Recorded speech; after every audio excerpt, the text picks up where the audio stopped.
मित्र, एक विषय है भगवान का। हम सारे लोग भगवान भगवान भगवान रटते हैं और भगवान की पूजा भी करते हैं।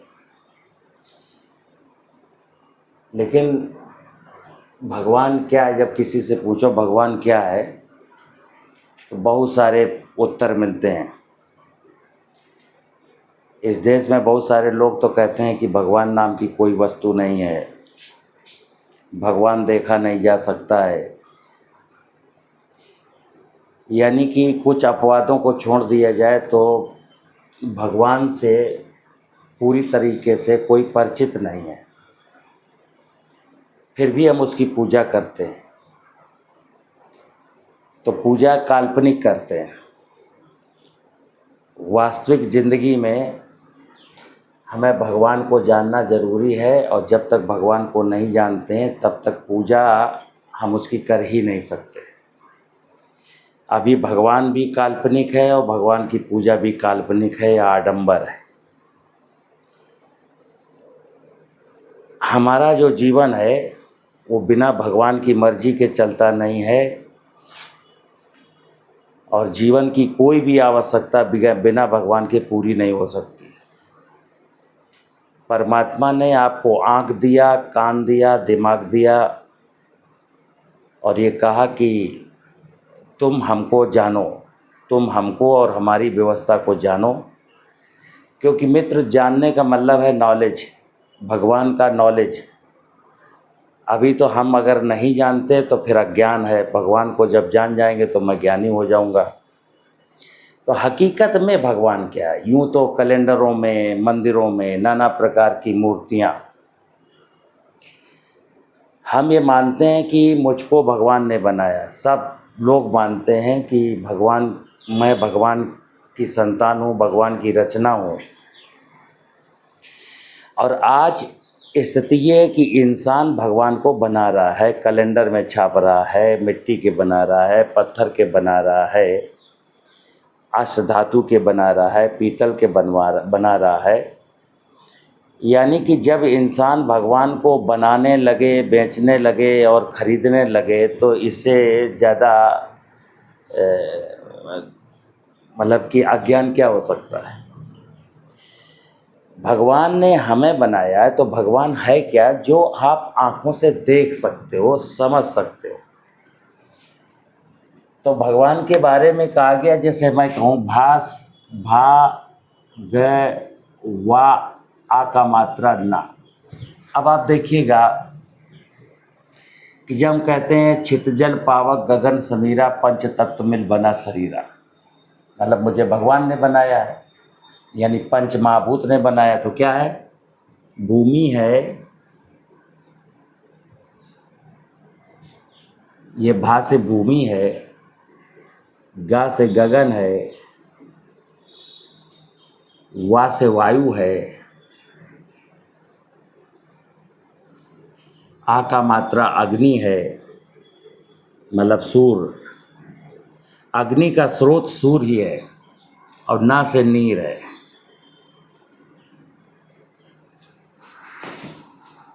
हमको रोज़मर्रा की ज़िंदगी में 21,000 बार श्वास लेने के लिए ऑक्सीजन चाहिए। 21,000 बार। 10 से 20 बार पीने का पानी चाहिए, और 2 से 3 बार हमको भोजन चाहिए। ये सब भगवान और भगवान की व्यवस्था ही हमको प्रदान करती है। संसार में या इस भूमंडल में जितने भी जीव जंतु हैं,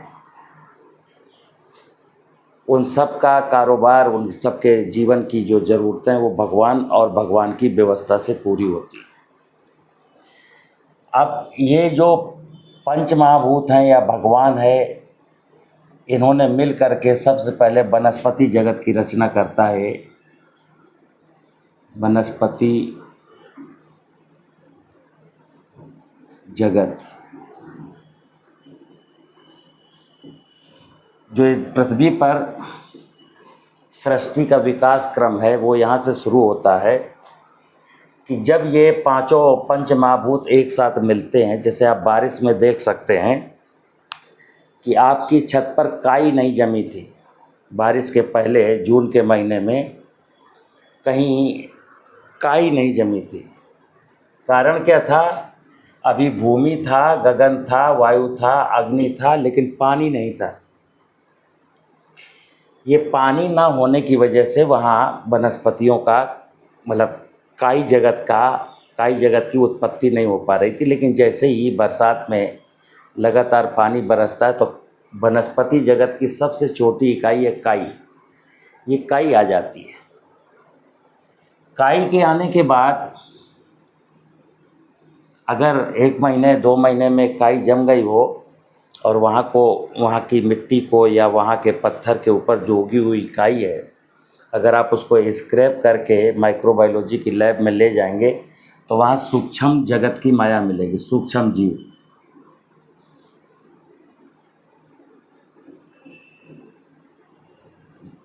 जगत। अब जीव जगत पैदा हुआ।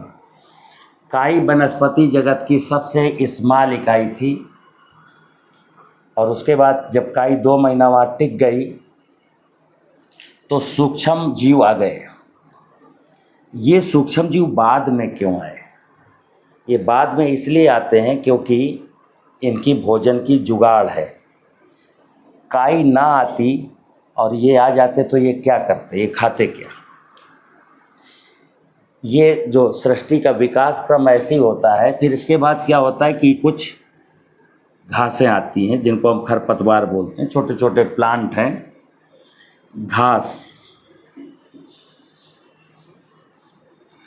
के आने के बाद फिर घास पर आश्रित होने वाले जीव जंतु यहाँ पर आ जाते हैं। धीरे धीरे चलता है और फिर ये बड़े बड़े वृक्ष आ जाते हैं और फिर यहाँ बड़े बड़े जीव आ जाते हैं।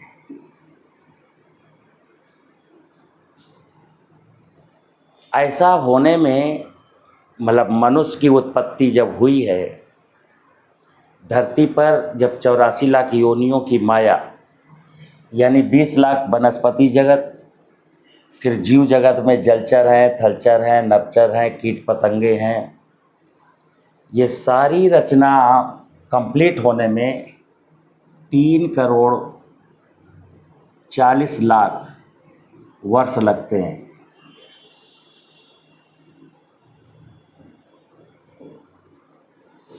तब मनुष्य की उत्पत्ति होती है।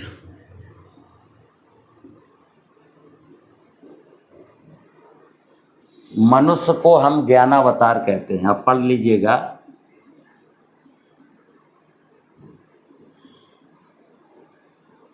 और इसी मनुष्य को माली कहा गया है, धरती रूपी बगिया का माली है।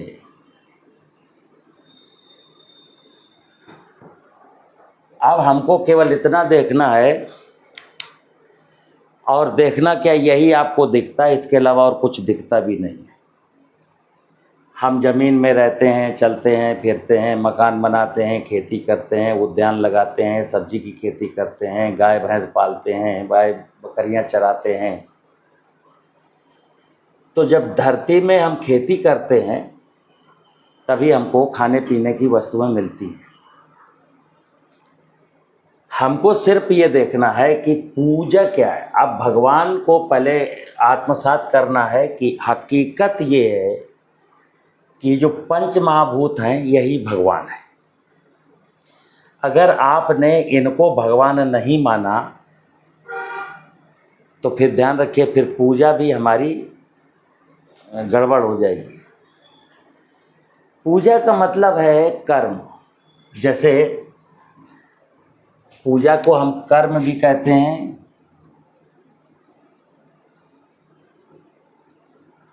पूजा को हम धर्म भी कहते हैं। यानी धर्म, कर्म, पूजा ये पर्याय है।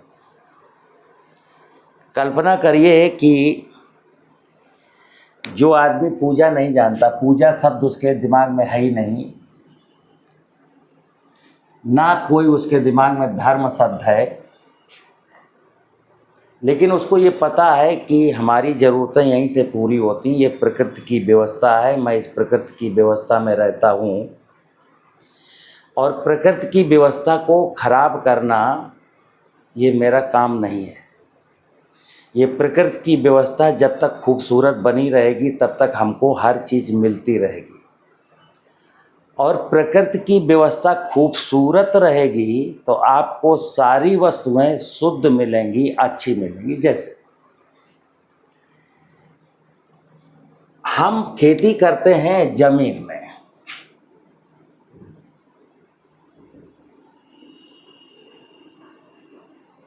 मतलब इसी भूमि को हम जमीन कह सकते हैं। तो जमीन में मैं खेती करता हूँ। खेती में क्या करता हूँ, क्या क्या करना है हमको देखना। खेती में हम फसल उगाते हैं, हम बकरी पालते हैं, हम गाय भैंस पालते हैं,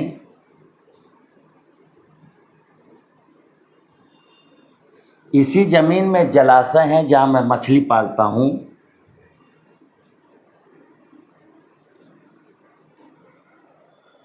तो अब यहाँ देखना आप कि अगर ये ज़मीन मेरी अच्छी है और जल नीर, ज़मीन के ऊपर जलाशय खूबसूरत हैं, ज़मीन के ऊपर जंगल अच्छे हैं, मतलब सफिशिएंट क्वांटिटी में जंगल हैं, सफिशिएंट क्वांटिटी में हमारे जलाशय हैं,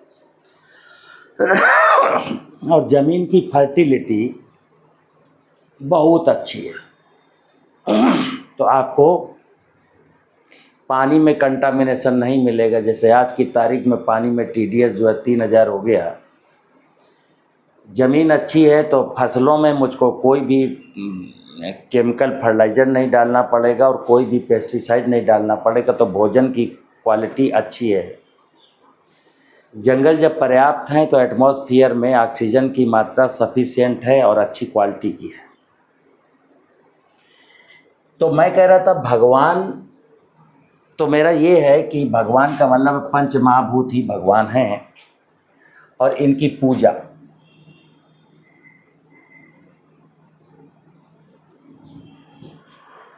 पूजा का मतलब है सीधा सीधा कि जब हम पूजा करते हैं तो भगवान जी को कुछ द्रव्य चढ़ाते हैं, मतलब चढ़ावा चढ़ाते हैं, कोई भी पूजा हो।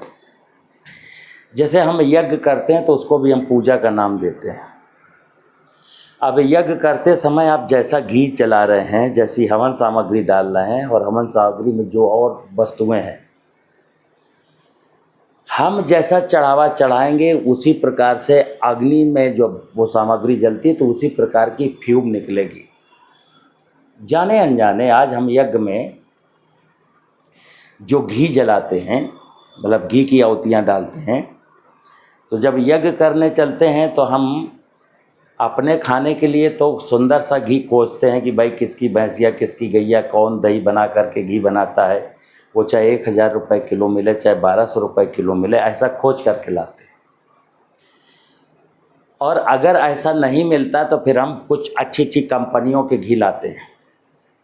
लेकिन जब विषय आएगा भगवान की पूजा का, तो भगवान की पूजा का घी बाज़ार में 280 रुपया किलो, चाहे जितना ले लीजिए।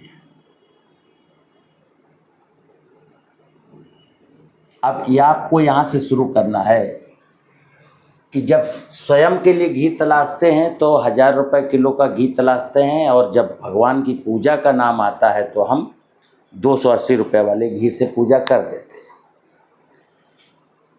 भगवान को हम जो चढ़ाएंगे, अर्पित करेंगे, भगवान उसी प्रकार का हमको प्रसाद वापस करेगा। गिव एंड टेक का सिस्टम है।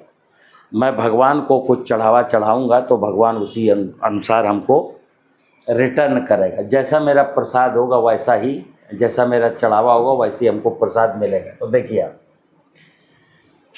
अभी आज की तारीख में जो पूजा हम करते हैं, जितने भी प्रकार की पूजाएं करते हैं, वो सारी काल्पनिक पूजाएं हैं। अगरबत्ती हम सस्ती वाली जलाते हैं, धूप बत्ती सस्ती वाली जलाते हैं, नारियल हम मद्दा वाला सस्ता वाला देवी के दरबार में चढ़ाते हैं। बात खेती की कर रहा हूँ तो ये ज़मीन जो धरती है ना,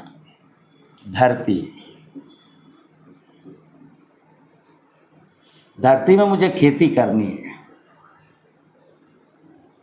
तो क्या करेंगे, इस धरती को जोतते हैं और मैं इसमें एक चढ़ावा चढ़ाता हूँ गेहूं का।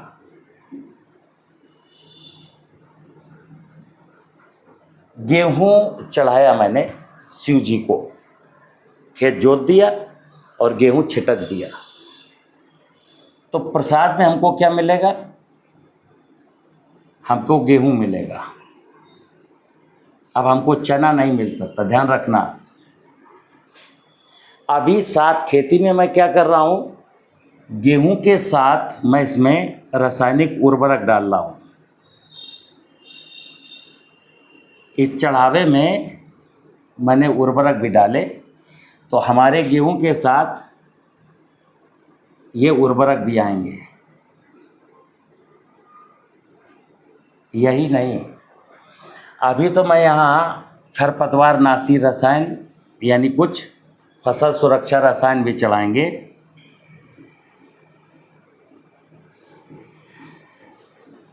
खरपतवार नाशी हो सकते हैं, इंसेक्टिसाइड हो सकते हैं, फंजीसाइड हो सकते हैं।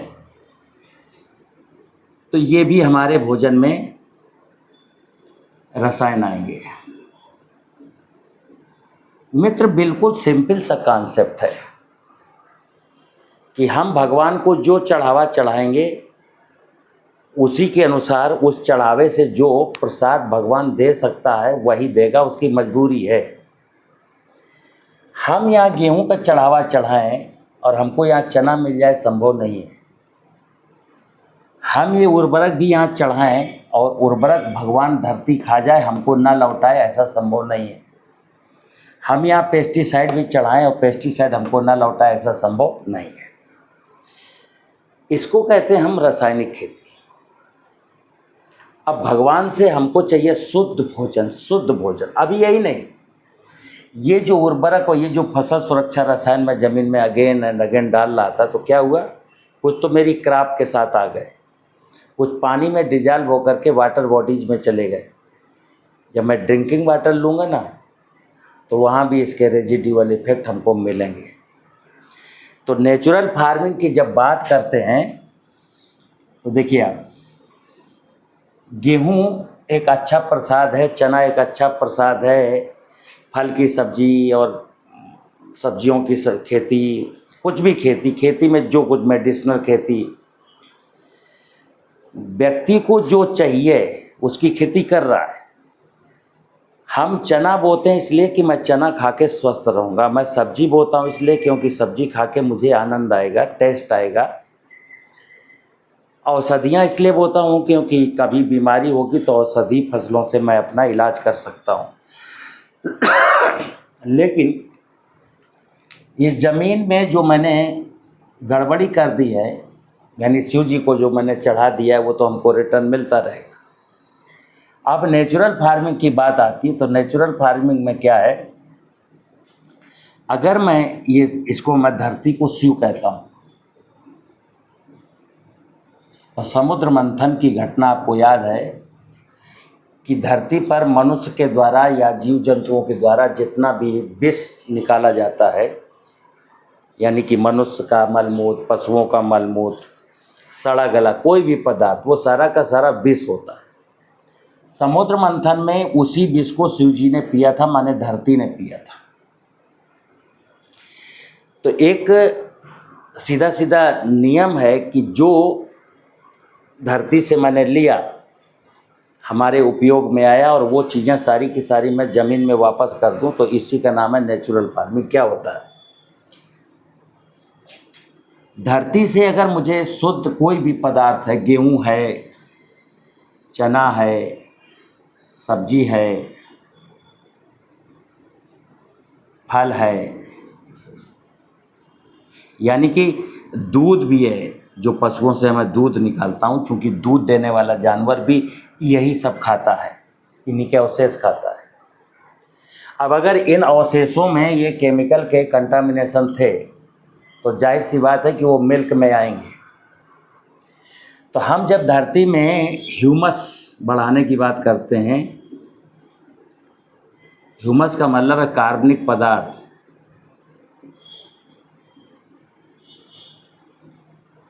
कार्बनिक पदार्थ,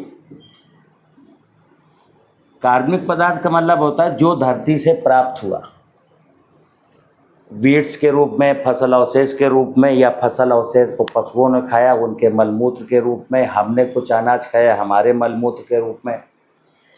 यही विष है, यही धरती को देना है। जब हम कार्बनिक पदार्थ यहाँ देते हैं और कार्बनिक पदार्थ धरती में नमी पा करके ये सड़ता है और कार्बन के रूप में कन्वर्ट होता है। अब इस धरती में कहते हैं इसको जिंदा है, माँ है धरती को, मैं कहता हूँ धरती माँ। माँ का मतलब है ये जीवित है। और जीवित किसकी वजह? धरती की जिंदा दिल्ली है कि इस ज़मीन के कुछ बायोलॉजिकल प्रॉपर्टीज़ हैं, यानी कि ज़मीन में ढेर सारे जीव जंतु, माइक्रो ऑर्गेनिज्म रहते हैं। इनका काम क्या है? इनका काम जैसे दीमक है और केंचुआ है, ये कार्बनिक पदार्थ को खाते हैं, और जो माइक्रो ऑर्गेनिज्म है ये कार्बन को खाते हैं। केंचुआ भी मरता है, दीमक भी मरती है, कार्बन को खाने वाले नाना प्रकार के माइक्रो ऑर्गेनिज्म भी मरते हैं। और जब ये मर जाते हैं तो इनका जो जीव द्रव्य है उसको हम कहते हैं जीवांश।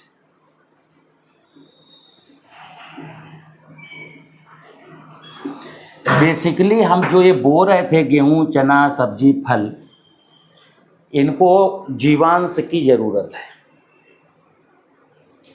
अब अज्ञानता में चूँकि हम मनुष्य को अच्छे से मुस्कुराना है, आनंद में रहना है, अच्छा भोजन खाना है, अच्छा पानी पीना है, शुद्ध ऑक्सीजन लेनी है, तो ये जो सिस्टम है ना प्रकृति का, यानी भगवान और भगवान की द्वारा बनाई गई वनस्पतियाँ और उनके द्वारा बनाए गए नाना प्रकार के जीव जंतु 84 लाख योनियों के, अगर ये सिस्टम में समझ में आ जाए, भगवान सत्य है और जो भगवान का सिस्टम है, भगवान के द्वारा जो रचा गया है, उसको हम कहते हैं सनातन। एक शब्द आता है सनातन का। ये तो हुआ मित्र सत्य। जैसे हम लोग कहते हैं ना सत्य सनातन धर्म की जय, तो ये तो है सत्य जिसको हमें जानना है, यानी भगवान ही सत्य है, भगवान को हमको जानना है। अब इस सत्य के द्वारा रची गई रचनाएं, चाहे वो वनस्पति जगत हो,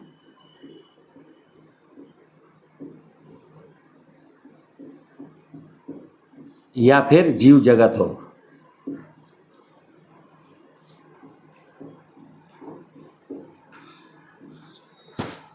ये सब सनातन कहलाता है। यानी भगवान सत्य है और भगवान की व्यवस्था, ये जो व्यवस्था है भगवान की, ये व्यवस्था, इस व्यवस्था को हम सनातन कहते हैं। भगवान के द्वारा जो बनाई गई रचनाएं हैं वो सब सनातन है। सनातन का मतलब होता है हमारे आने के पूर्व। सनातन की कई परिभाषाएं हैं, मतलब हमसे पहले, उससे और पहले, उससे और पहले, उससे और पहले, उससे और पहले। और हकीकत में सनातन जो शब्द है, सनातन का मतलब है मनुष्य की उत्पत्ति के पूर्व जो इस धरती में था वो सब सनातन है। अब ये भगवान सत्य है और भगवान की जो व्यवस्था है वो सनातन है।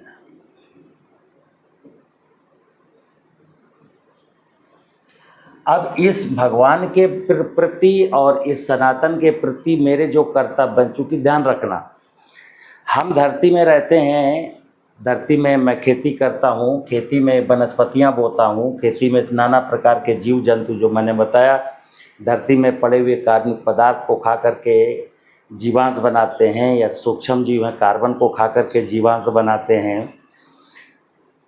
जो वर्षा का पानी आता है, जैसे पानी का जो विकराल स्वरूप है, बृहद स्वरूप है, वो समुद्र में देख सकते हैं। अब समुद्र का पानी ये सूरज देवता की वजह से इवेपोरेट होता है और समुद्र आकाश में बादल बनते हैं। तो बादल तो गगन में बन गए, लेकिन बादल जो डिस्ट्रीब्यूशन है बादलों का वो वायु देवता करते हैं। हमारे जीवन में जितना कुछ भी हो रहा है मेरे सामने, मुझे जितनी भी चीज़ें सुलभ हो रही हैं वो सब भगवान की कृपा से हो रही।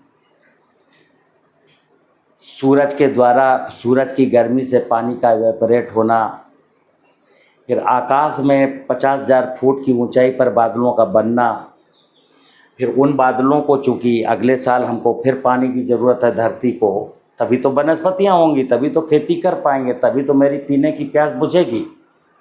तो वो वायु देवता बादलों का डिस्ट्रीब्यूशन करते हैं और बरसते हैं। हम वनस्पतियों को खाते हैं, हम दूध खाते हैं, हम अंडा खाते हैं, हम मछली खाते हैं, हम मांस खाते हैं, जो कुछ भी मेरी ज़रूरत है वो सब भगवान और भगवान की व्यवस्था से पूरी होती है। तो भगवान एवं भगवान की व्यवस्था हमारे लिए कुछ करती है, मनुष्य के लिए, क्योंकि मनुष्य इस धरती का सबसे सुंदर प्राणी है। तो मनुष्य का धर्म क्या बनता है? अब जो मैं पूजा की बात कर रहा था, पूजा की वास्तविकता क्या है? पूजा की वास्तविकता है कि मनुष्य का इन सब के प्रति क्या कर्म है। हमारे भी कुछ कर्तव्य हैं कि हम इस संपूर्ण सनातन की व्यवस्था और सत्य की व्यवस्था के साथ मिल करके परस्परता में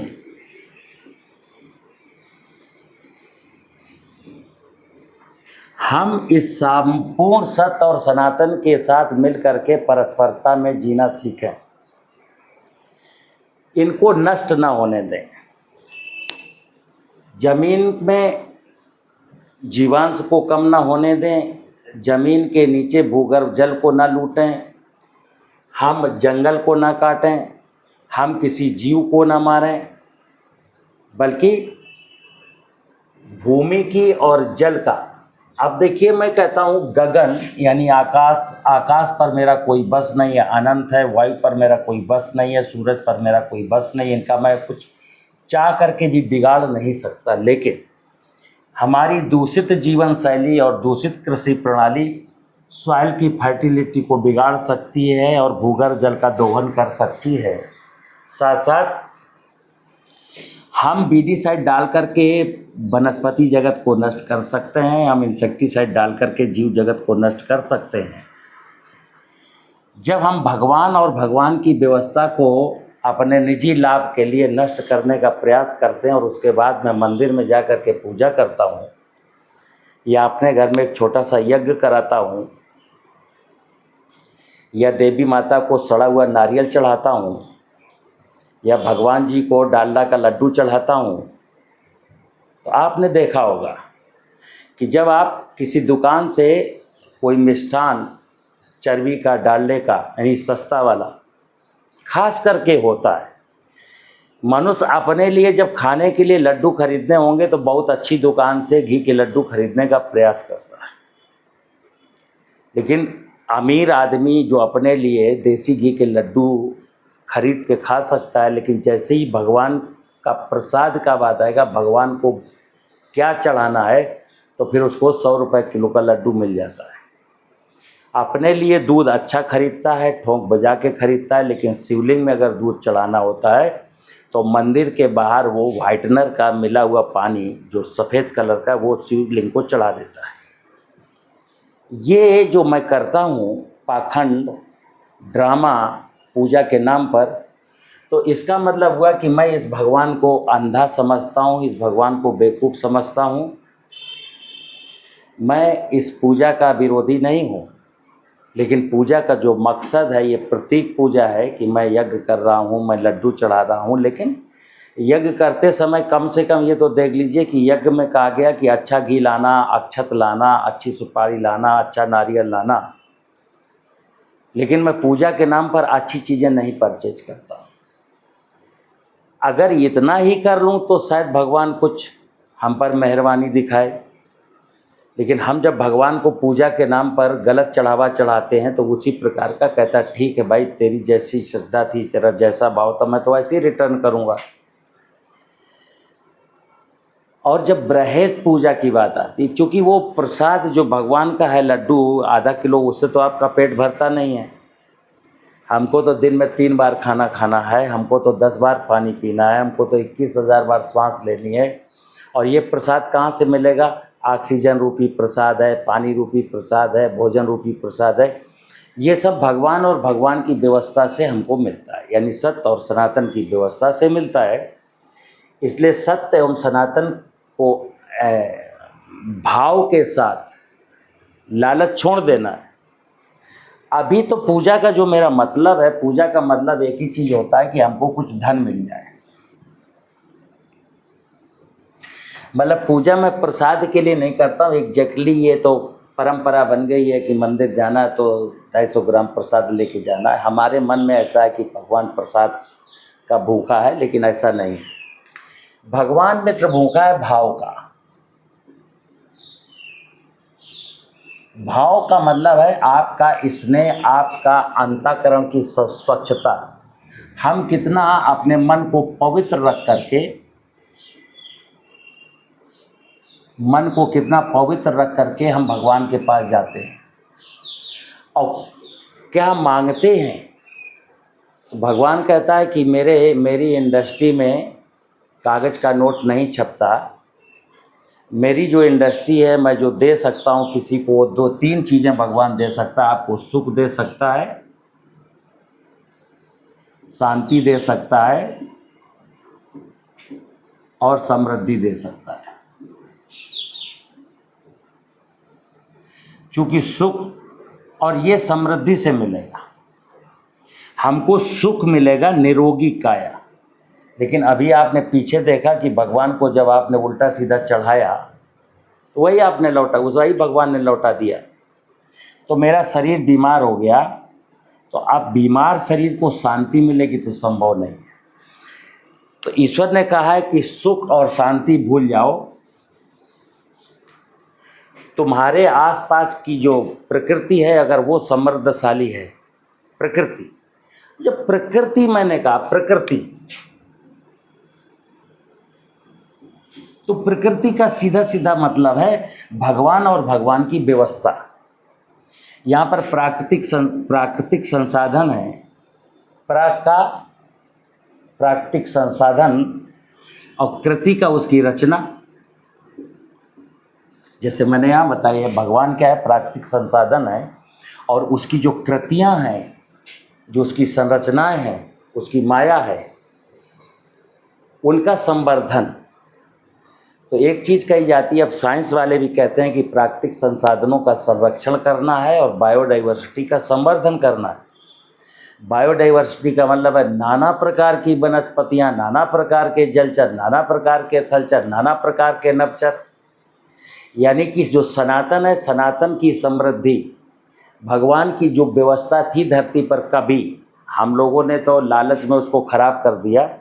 जो भगवान की व्यवस्था है वही प्रकृति है। भगवान और भगवान की व्यवस्था का नाम ही प्रकृति है। अगर वो प्रकृति समृद्धशाली है तो कहते हैं कि इकोसिस्टम, पारिस्थितिकी तंत्र, पर्यावरण, जब हम समृद्ध, मेरी प्रकृति समृद्ध होती है तो मनुष्य की प्रत्येक ज़रूरत पूरी होती है और मनुष्य कभी बेरोजगार होता ही नहीं है। कभी किसी ज़माने में जब ढेर सारे महुआ का पेड़ हुआ करते थे तो बहुत सारे लोग गांव के महुए से अपना कारोबार चलाते थे। जब हम पत्तल में खाना खाते थे तो ढाक के पत्तों से बहुत सारे लोगों का कारोबार चलता था। बबूल का गोंद निकाल करके बहुत सारे लोगों का कारोबार चलता था। और जब नेचर में समृद्धि थी तो बहुत सारे लोगों को बिना चारा के, बिना, मतलब गाय और बकरी और भैंस, ये जो पशुपालन था वो भी बहुत बिना लागत के हो जाता था। जब मित्र ये समृद्धि मैंने भगवान और भगवान की रची गई रचना को जब मैं नष्ट करता हूँ थोड़े से स्वार्थ के कारण, तो क्या होता है? फिर चारों तरफ का वातावरण हाहाकार मचता है। लोग रोजी रोटी के लिए इधर उधर भटकते हैं और किसी को रोजगार मिल नहीं पाता है। सबका, सारे मनुष्यों का रोजगार था कि वो भगवान और भगवान की व्यवस्था के साथ मिल करके कुछ काम करेंगे और उन सब का पेट भगवान भरेगा। मित्र, कर्ता केवल भगवान ही है और कोई यहाँ कर्ता नहीं है। तो भगवान और भगवान की जो व्यवस्था है मित्र, उस व्यवस्था का ठीक प्रकार से देखना, यानी भगवान को, भगवान की व्यवस्था,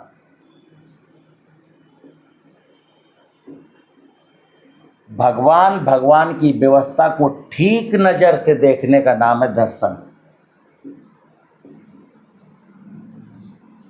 दर्शन शास्त्र, दर्शन शास्त्र का मतलब है जो आपको आँखों से दिखता है। क्या दिखता है आपको? धरती दिखती है, आकाश दिखता है, समुद्र दिखता है, नदियाँ दिखती हैं, झरने दिखते हैं, पक्षी दिखते हैं, जलचर दिखते हैं। जो दिखता है उसको ठीक नज़र से देखना, ठीक नज़र से। और ठीक नज़र का क्या मतलब हुआ? कोई कह देगा मैं तो ठीक नज़र से देखता हूँ, नहीं। नज़र शब्द है नज़रिए से। नज़रिया क्या है? मतलब जो हमको दिखता है वो उसको और खूबसूरत बनाने का प्रयास, इसका नाम है दर्शन शास्त्र। तब मैं जब दार्शनिक हो जाता हूँ तो मेरे जीवन में बिल्कुल आनंद का वातावरण होता है। आज क्या है, आज भगवान और भगवान की व्यवस्था को छोड़ करके मैं भौतिक संसाधनों की तरफ दौड़ पड़ा। भौतिक संसाधन, अब मुझे पानी की चिंता नहीं है, मोबाइल की चिंता है, खाने की चिंता नहीं है, कार की चिंता है, हवा की चिंता नहीं है, और किसी आइटम की चिंता है। अब भौतिक संसाधनों की प्राप्ति के लिए मैं रुपया इकट्ठा करना चाहता हूँ,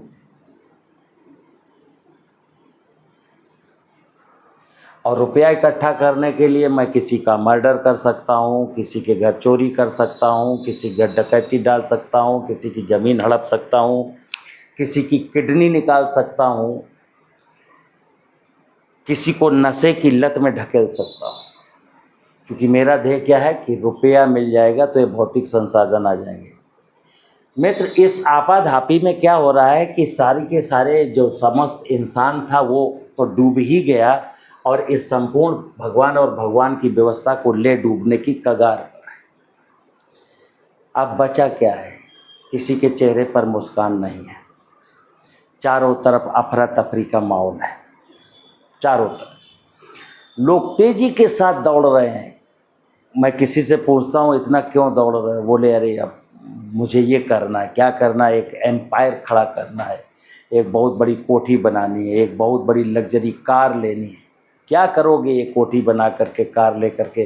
तुम्हारे घर में तुम्हारी पत्नी से पटती नहीं, बच्चों से पटती नहीं, भोजन में तुम जहर खा रहे हो, पानी में कंटामिनेटेड पानी पी रहे हो, ऑक्सीजन तुम्हारी शुद्ध नहीं। ध्यान रखिए मित्र, भगवान की पूजा जिस दिन इंसान को समझ में आएगी कि भगवान क्या है, इस सत्य को, सनातन को जानना मेरी ड्यूटी है। और सत्य सनातन को जानने का नाम ही है ज्ञान। कहते हैं ना, जीवन के कल्याण के 3 मार्ग हैं। ज्ञान मार्ग, सत्य सनातन की कंप्लीट जानकारी ही ज्ञान है।